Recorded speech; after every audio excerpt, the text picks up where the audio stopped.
अमरावती शहर ज्वालामुखीच्या तोंडावर वसलेलं आहे। कारण इथे उमेश कोले यांचं हत्याकांड झालं। 2022 मध्ये रजा अकादमीचा मोठा मोर्चा निघाला।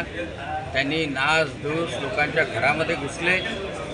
आता काही दिवसाच्या अगोदर आय लव्ह मोहम्मदचे पोस्टर लावले आणि तेही सगळ्या ठिकाणी की अमरावतीमध्ये अशांतता पसरवायची। आणि काल पंचवटी चौक जिथे सर्व महाविद्यालयाचे विद्यार्थी राहतात, युवक युवती राहतात, त्या ठिकाणी विचारा इस्लामबद्दल आणि त्याखाली टोल फ्री नंबर लिहिण्यात आला आणि छोट्याशा कंसामध्ये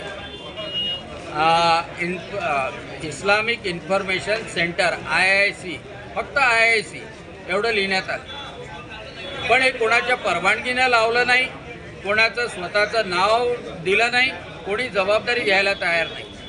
आणि म्हणून आम्ही पोलिसांकडे आलो की हे मोठं रॅकेट आहे, युवकांना युवतींना इस्लाममध्ये ओढण्याचं, प्रचार करण्याचं आणि या माध्यमातून जिहादी टोळी निर्माण करण्याचं, लव जिहाद निर्माण करण्याचं, आणि हे रॅकेट उद्ध्वस्त झालं पाहिजे।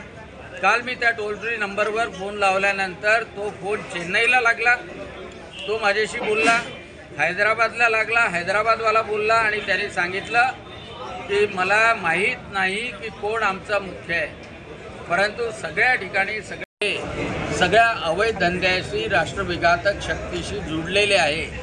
आणि म्हणून पोलिसांनी यावर कारवाई करण्यात यावी यासाठी कमिशनर ऑफ पोलीसकडे आम्ही सगळेजण आलो।